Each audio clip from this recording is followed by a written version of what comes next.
Dari lubang kecil, saya terkaget. Sosok hitam tinggi besar, matanya merah menyala, menyorot ke arah saya. Dia berdiri tepat di pinggir pohon besar. Saya terpaku mematung, mata tidak bisa berkedip beberapa saat. Selamat malam, selamat siang, atau selamat pagi. Berjumpa lagi bersama mahasiswa siluman. Pada video kali ini, kita akan menceritakan kisah pendakian horor ketika mendaki salah satu gunung yang terletak di Garut, Jawa Barat, di mana selama pendakian mereka selalu diikuti oleh sosok hitam tinggi besar yang membuat pendakian semakin mencekam. Jadi bagaimana cerita lengkapnya? Langsung saja ke cerita. Tapi sebelum lanjut, jangan lupa untuk like, share, dan subscribe channel Mahasiswa Siluman. Aktifkan juga notifikasinya untuk tetap update video-video terbaru dari kami. Luangkan waktumu dan pasang earphone-mu. Siapkan tempat dan posisi yang nyaman. Dan selamat mendengarkan.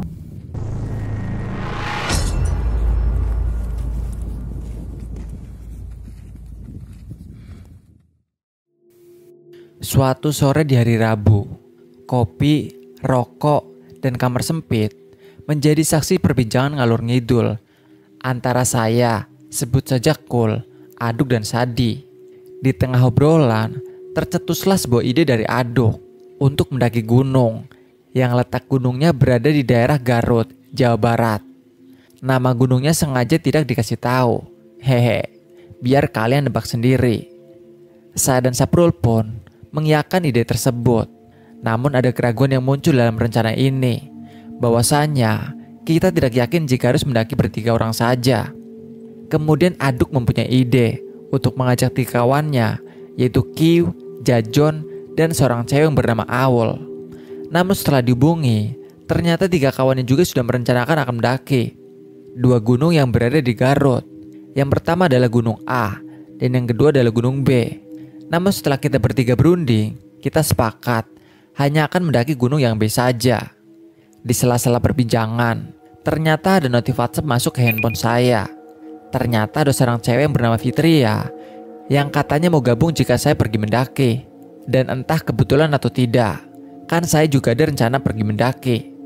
Dan tanpa pikir panjang, saya pun mengamini permintaannya. Jadi total personil kita berempat, ditambah kawannya Aduk yang bertiga, yaitu Kiw, Jajon, dan Aul.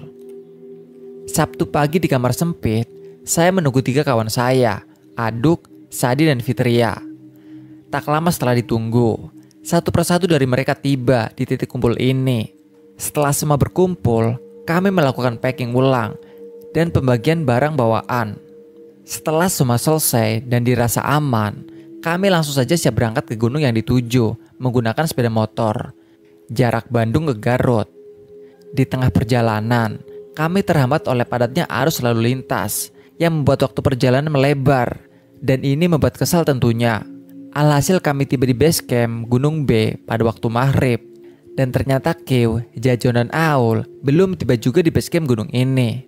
Setelah ditelepon ternyata mereka tidak mengetahui letak base camp Gunung B dan menunggu Sherlock dari kami. Setelah beberapa saat, mereka tiba juga di base camp pada malam hari.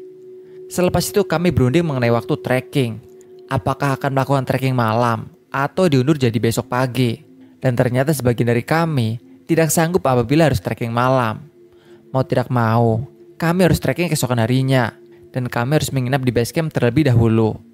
Selesai packing ulang, sarapan dan registrasi, kami memulai pendakian. Sebenarnya dalam perjalanan naik, tidak terlalu banyak cerita juga. Karena seperti pada umumnya pendaki, gas tipis-tipis, istirahat, kopi, sebat, dan gas lagi. Hingga akhirnya waktu menginjakan sore hari, dan kami sampai juga di tempat camp. Dan tanpa berlama-lama, tenda segera didirikan. Walaupun kami bertujuh, kami memutuskan hanya mendirikan satu tenda saja yang berkapasitas 6 orang. Dan rencananya, salah satu dari kami akan tidur di luar tenda. Ketika malam tiba, selesai makan, ngopi, dan berbincang-bincang dengan banyak kawan baru tentunya, tiba-tiba kabut turun melimuti hutan. Dan selang beberapa saat, hujan menjatuhi bumi. Obrolan pun buyar, dan satu persatu dari kami mulai memasuki tenda dan segera membuka sleeping bag masing-masing dan segera tidur. Rencananya, saya yang akan tidur di luar tenda, lebih tepatnya di bagian depannya. Jam menunjukkan pukul 11 malam. Saya yang tidur di luar mulai merasakan hal yang aneh. Seperti ada yang berjalan mengelilingi tenda kami. Padahal situasi di luar sedang hujan. Dan saya pun penasaran dengan hal tersebut. Akhirnya saya intip dari balik lubang kecil di bagian tenda. Tiba-tiba suara itu menghilang dan kemudian saya hiraukan saja. Ketika saya akan menarik sleeping bag untuk kembali tidur, suara itu muncul lagi. Ketika dicek lagi dari lubang kecil, saya terkaget. Sosok hitam tinggi besar, matanya merah menyala, menyorot ke arah saya. Dia berdiri tepat di pinggir pohon besar. Saya terpaku mematung, mata tidak bisa berkedip beberapa saat, hingga akhirnya sosok itu menghilang perlahan. Dan saya mulai lega dan kembali tarik sleeping bag. Mau tidur susah, pikiran berkecamuk terbayang-bayang sosok yang tadi. Berharap salah satu dari 6 kawan saya kebangun supaya ada teman untuk ngobrol. Tapi nyatanya mereka malah tertidur pulas. Jam menunjukkan pukul 3 pagi dan saya masih belum bisa lanjut tidur karena dibayangi sosok yang tadi. Tiba-tiba di dalam tenda, si Aduk memanggil saya. "Kul, anterin aku pipis." Tanpa pikir panjang, saya mengiyakan. "Hayu gas." Di luar hujan mulai reda, namun kabut masih saja menyelimuti. "Kul, pipisnya di sini boleh?" Aduk bertanya kepada saya sambil menunjuk ke arah pohon besar, yang lebih tepatnya tempat di mana saya melihat sosok hitam tinggi besar di pohon itu. "Jangan di situ, Duk, mending sebelah sana," kata saya sambil menunjuk semak-semak di belakang tenda. Saya berdiri di depan tenda, dibarengi perasaan yang tidak karuan. Setelah beberapa saat, Aduk muncul. Anehnya wajah dia pucat. Sontak saya langsung bertanya, "Ada apa, Duk?" Kemudian ia menjawab dengan polos, "Hitam besar, Kul." Dan saya pun sadar ada yang tidak beres. Dan kemudian saya mengalihkan perbincangan. "Iya, punya lu emang hitam dan besar." Dan ia langsung masuk ke tenda. Ketika di dalam tenda, Aduk bilang, "Kul, kayaknya gue gak akan bisa tidur deh." "Mending ngopi lah," kata saya kepada Aduk sambil menyiapkan seperangkat alat kompor dan kopinya. Sambil ngopi, saya dan Aduk berbincang hingga ujung-ujungnya kita malah curhat tentang hubungan. Yang sudahlah, sebenarnya saya malas curhat seperti ini. Tapi daripada tidak ada obrolan, ya mending curhat sambil sebat daripada sepi yang akan membuat suasana semakin mencekam. Terlarut dalam sebuah curhat yang membuat tak sadar bahwa waktu sudah semakin mendekati pagi. Hingga akhirnya terdengar suara pendaki lain yang sudah terbangun dari tidur. Terlihat di luar tenda, cahaya matahari mulai muncul dari balik pepohonan, walaupun masih diselimuti kabut. Senang tentunya ketika pagi tiba. Perasaan dibayangi sosok hitam, lambat laun mulai terlupakan. Sadi, Jajon, Q, Aulan Fitria, satu persatu dari mereka terbangun dari tidur lelapnya. Mereka kaget melihat saya dan Aduk sudah nongkrong di depan tenda sembari sebat. Tambah banyak ngomong, saya dan Aduk langsung masuk dalam tenda untuk melanjutkan tidur yang terjeda. Lah, emang mau ngapain lagi? Mau foto-foto juga cuacanya masih malesin. Hehe. Sekarang giliran kawan yang lain untuk beraktivitas, memasak untuk sarapan. Saya dan Aduk jelas langsung gas tidur, supaya ketika nanti bangun, masakan sudah siap. Pastilah. Tepat pukul 10 pagi, Jajon membangunkan saya dan Aduk dari tidur. Gerimis dan kabut masih saja menghiasi gunung ini. Dan apakah ini yang disebut kenikmatan yang fana? Bangun tidur di gunung, tiba-tiba sarapan sudah siap untuk disantap. Tapi rasanya saya berhutang budi kepada teman-teman yang lain. Orang lain masak, kita malah enak-enakan tidur. Tapi ya sudahlah, apa boleh buat. Hehe. Setelah beres makan, kita berunding perihal kapan kita harus turun dari gunung ini.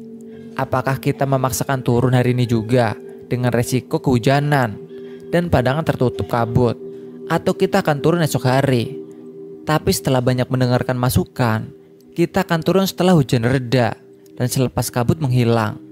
Tepat pukul 3 sore, hujan mulai reda, kabut mulai menghilang, dan langit kembali biru. Kami memutuskan untuk turun dengan resiko kita akan kemalaman di trek. Dan saya benci itu. Akhirnya pada pukul 4 sore, kami langsung ngegas turun. Keadaan trek yang basah saat itu sangatlah menyulitkan kami. Terlebih ditambah dengan adanya akar yang apabila terinjak akan menjadi licin. Benar saja, sebelum menginjakan kaki di pos 3, terjadi sebuah insiden. Kaki Fitria terkilir karena menginjak akar. Langkah diperlambat menyesuaikan gerak langkah kaki Fitria. Tak lama seusai insiden terkilirnya kaki Fitria, akhirnya kami tiba di pos 3 pada pukul setengah 6 sore. Di pos 3, kami beristirahat cukup lama untuk memulihkan energi yang mulai menyusut. Di sebuah obrolan, Q menceritakan pengalaman horornya ketika mendaki Gunung Semeru dan Gunung Gede via Cibodas. Saya yang hanya mendengarkan cerita Q cukup dibuat merinding. Fitria dan Aul yang duduk di belakang kami tiba-tiba pindah dan mendekat. Dalam hati saya bertanya, apa yang terjadi di belakang? Dan ketika saya melihat ke belakang, tepatnya di mana Fitria dan Aul duduk, astaga, ternyata sosok hitam dan tinggi besar itu sedang memantau kami. Sontak saya langsung memalingkan wajah. Di sisi lain, Aduk, Sadi, Jajon, dan Kyo tiba-tiba langsung menggendong kerilnya. Mungkin juga mereka melihatnya. Tanpa basa-basi saya langsung mengajak kawan-kawan yang lain untuk segera turun. Mereka seolah mengerti apa yang sedang terjadi. Terlebih hari mulai gelap. Perjalanan turun terasa mencekam bagi saya. Tapi entah apa yang dirasakan kawan-kawan yang lainnya. Kyo berinisiatif membuka jalan di depan. Aduk dan Jajun menjadi penyapu di belakang. Sedangkan saya dan Sadi berada di tengah rombongan untuk mengawal kawan-kawan perempuan. Di tengah perjalanan, Jajun meminta rehat sejenak.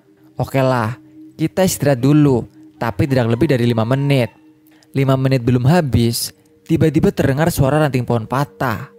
Semua terkaget dan Kyo nyeletuk. Kayaknya itu monyet.